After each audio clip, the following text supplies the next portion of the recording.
नमस्कार दोस्तों, ये प्रदीप श्रीवास्तव बोल रहा हूँ।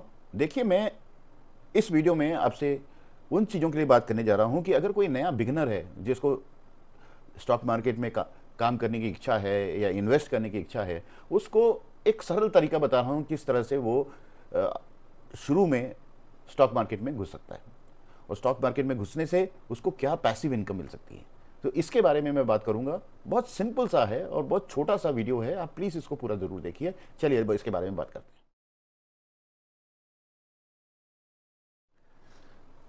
देखिए, बिगिनर्स के लिए सबसे इंपॉर्टेंट है कि उनको शायद उतना ज्ञान नहीं है या उतना नॉलेज नहीं है स्टॉक मार्केट के बारे में। और मे भी कई कई लोग ऐसे होते हैं कि जिन्होंने उसके बारे में गहन अध्ययन नहीं किया, मतलब they have not studied a lot, they do not know the technical things. So what is important is कि आप जो हैं धीरे से म्यूचुअल फंड और स्टॉक मार्केट में घुसें, राइट। तो स्टॉक मार्केट में घुसने का एक बहुत अच्छा और सिंपल तरीका बताता हूँ, और अभी ये राइट टाइम है बिकॉज ये मंथ ऑफ अप्रैल है, क्योंकि इस समय जो है quarterly results Q4 results announce हो रहे हैं। सो इसका क्या महत्व है मैं आपको समझाता हूँ। सो सबसे पहला तरीका ये है कि आप जो है थोड़े से पैसे कुछ ऐसे स्टॉक्स में लगाएं जहां पे आपको डिविडेंड्स मिल सकता है। डिविडेंड्स क्या होता है? डिविडेंड्स में आपको कोई पूरे साल काम नहीं करना होता, कोई आपको फॉलो नहीं करना होता। आपको एक अच्छी कंपनी में इन्वेस्ट करना होता है और अच्छी कंपनी के जब भी रिजल्ट्स आते हैं और जब भी वो डिविडेंड्स अनाउंस करती हैं, वो आपके अकाउंट में रिकॉर्ड डेट के हिसाब से आपके अकाउंट में अपने आप क्रेडिट हो जाती हैं, राइट। सो ये एक मंथली पैसिव इनकम का जरिया बन जाता है और ये एक बहुत अच्छा जरिया है, क्योंकि आपने पैसा कहीं ना कहीं तो पार्क करना है। अगर आपके पास इन्वेस्टमेंट के लिए पैसे हैं तो कुछ पैसे इसमें भी करना आपको एक पैसिव इनकम के लिए बहुत अच्छा रहता है, और इसी बहाने आपको एक नई जानकारी भी मिल जाती है। तो डिविडेंड जो है एक बहुत अच्छा सोर्स है पैसिव इनकम का। इसीलिए सबसे पहली चीज़ जो आपको ध्यान रखनी होती है कि मैं कुछ ऐसे स्टॉक्स में इन्वेस्ट करूं जहां से मुझे डिविडेंड मिल सके। तो अगर आपको ऐसे करना भी है तो कहीं से पढ़ लिख के ना करें, अपनी पढ़ाई करें। और इम्पॉर्टेंट और सबसे सिंपल तरीका है कि आप सिर्फ ब्लू चिप कंपनीज में करें, राइट। आप सिर्फ ब्लू चिप कंपनीज में करें, और ब्लू चिप कंपनीज में सिर्फ 2-4 में करिए और कम पैसे करिए, बहुत ही कम पैसे करिए, जिससे कि आपको कॉन्फिडेंस धीरे धीरे बिल्ड होता रहे और ये एक सोर्स ऑफ पैसे है। देखिए, आज की डेट में सिर्फ एक इनकम से मुश्किलें होती हैं, राइट। अगर एक घर में मियाँ भी कमा रही है तो ज़्यादा अच्छा है, और भी सोर्स ऑफ इनकम है तो और अच्छा है, चाहे वो पेरेंटल सोर्स ऑफ इनकम हो, चाहे वो कि कोई और सोर्स ऑफ इनकम हो। सो पैसिव इनकम जो है सोर्सेस ऑफ इनकम की स्ट्रीम्स को बढ़ाता है और आपको कहीं ना कहीं से कुछ ना कुछ पैसा आता रहता है, और ये आपके लाइफ को थोड़ा सा आसान बना देती है, राइट। ये मेरे को भी अवेयरनेस नहीं थी पूरी लाइफ में, धीरे धीरे आ रही है। और मैं जब मुझे आ रही तो मुझे लगा कि मेरे भी ऐसे भी भाई बंधु होंगे जिनको सेम सेम सेम सिचुएशन में होंगे, तो why not share this, right. So blue chip companies में लगाइए। ब्लू चिप कंपनीज का क्या मतलब होता है? Large cap companies. Large cap companies का क्या होता है? जो बड़ी बड़ी कंपनियां हैं जिसमें आपको पता है कि कुछ भी हो जाए, पूरा पूरा माहौल बिगड़ जाए, कुछ भी हो जाए, कंपनियां बंद नहीं होंगी, कंपनियां चलती रहेंगी, आपको रिटर्न कुछ ना कुछ मिलता रहेगा। कभी ज़्यादा मिल सकता है, कभी कम मिल सकता है, बस यही फर्क हो सकता है, लेकिन पैसा डूबने का डर नहीं रहता, राइट।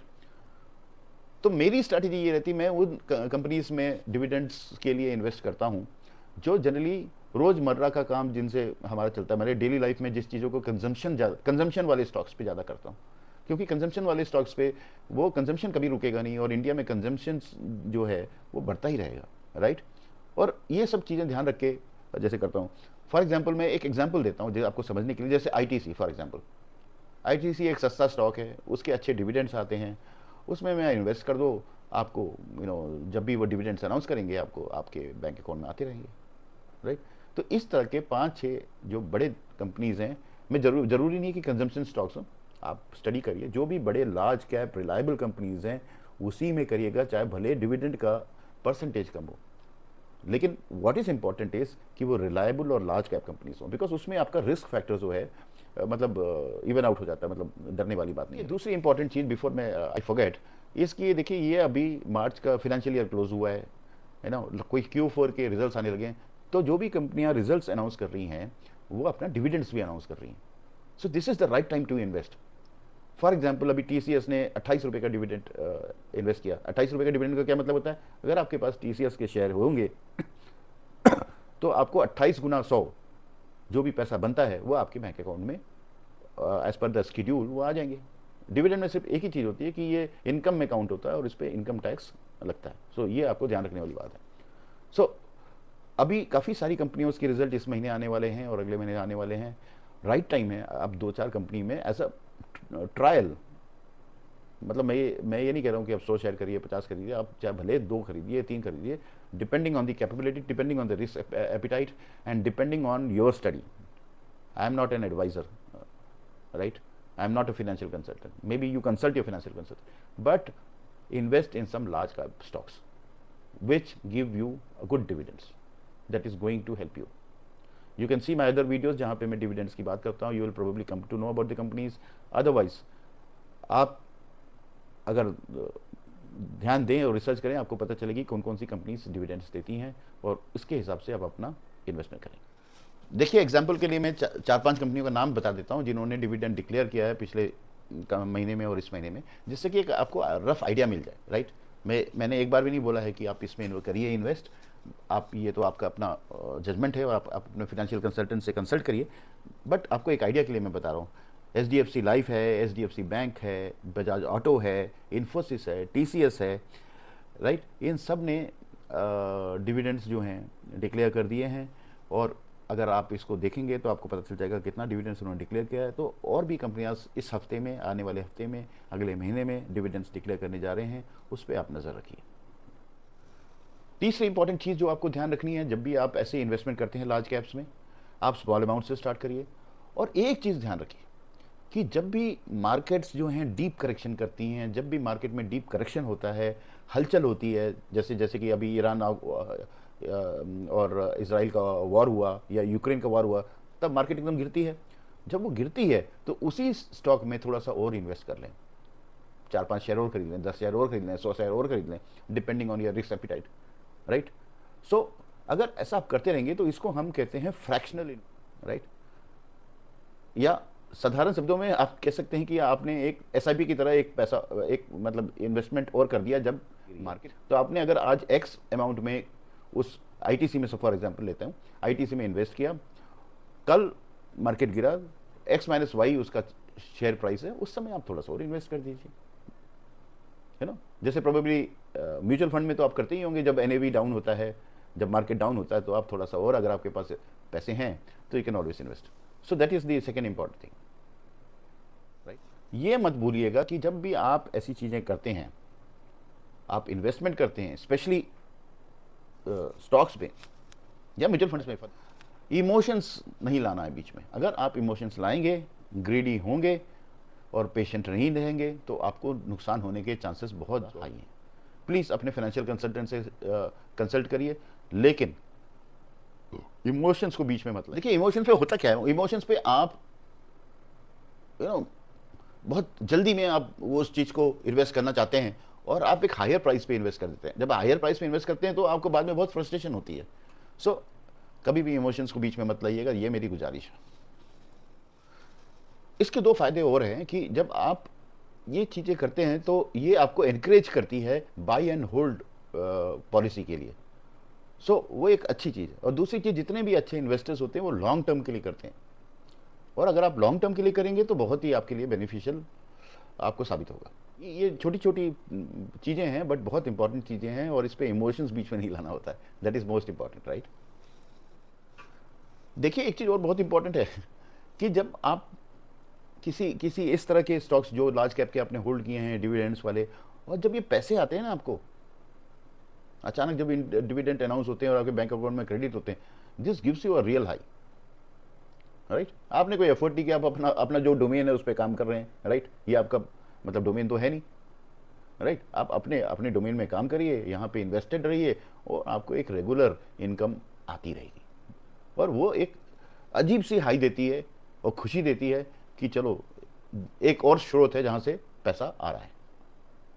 एक चीज़ तो मैं बताना भूल ही गया कि जो फ्रैक्शनल इन्वेस्टिंग करते हैं आप, जैसे मैंने बताया, जब मार्केट्स बहुत डाउन हो, आप इतना स्टडी करिए, जो भी आपने 3-4 कंपनीज ली हैं डिविडेंड्स के लिए, उनका जब मार्केट डाउन है, उनके अगर कॉस्ट कम है, तो उसमें आप थोड़ा बहुत इन्वेस्ट करिए, जितना भी आप कर सकते हैं, चाहे भले वो 1 रुपया हो, राइट? कोई ज़रूरी नहीं है कि लाखों करोड़ों रुपये चाहिए होते हैं इन्वेस्टमेंट्स के लिए, वो तो सिर्फ मिथ है।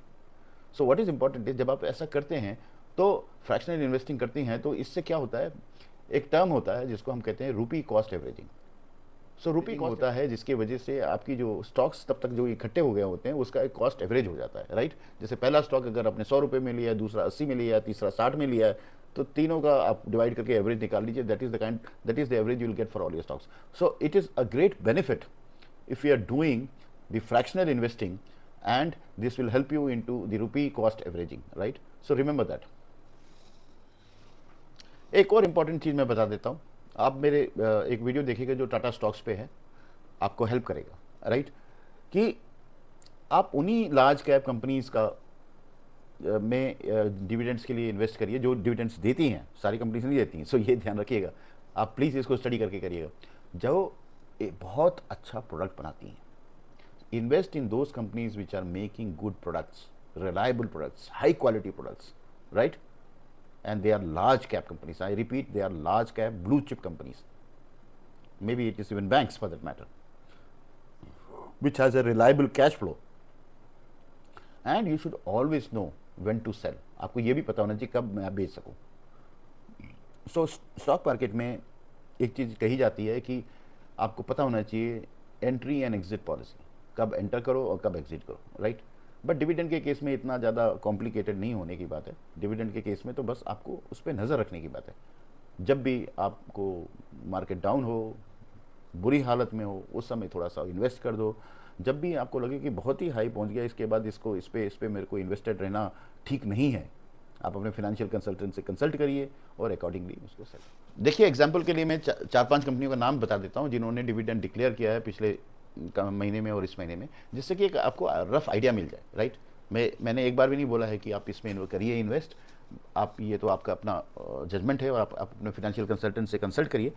बट आपको एक आइडिया के लिए मैं बता रहा हूँ, HDFC लाइफ है, HDFC बैंक है, बजाज ऑटो है, इन्फोसिस है, TCS है, राइट। इन सब ने डिविडेंड्स जो हैं डिक्लेयर कर दिए हैं, और अगर आप इसको देखेंगे तो आपको पता चल जाएगा कितना डिविडेंड्स उन्होंने डिक्लेयर किया है। तो और भी कंपनियां इस हफ्ते में, आने वाले हफ्ते में, अगले महीने में डिविडेंड्स डिक्लेयर करने जा रहे हैं, उस पर आप नज़र रखिए।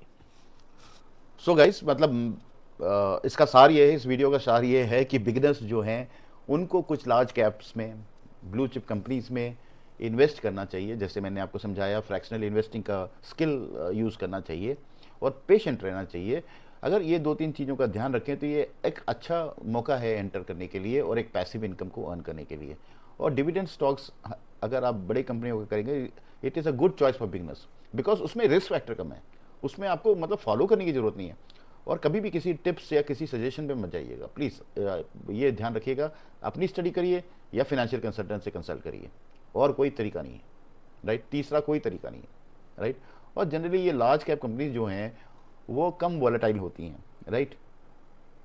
और जितना उनको होल्ड करोगे आपको उतना ही फ़ायदा है।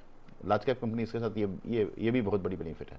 So patience, fractional investing, large cap companies, dividend companies, इन 3-4 चीज़ों को, 5 चीज़ों को ध्यान में रख के आप ज़रूर इस यात्रा को शुरू करिए, क्योंकि आप 6 महीने 1 साल के बाद आपको काफ़ी सारा समझ में आने लगेगा कि व्हाट एक्चुअली इट इज़।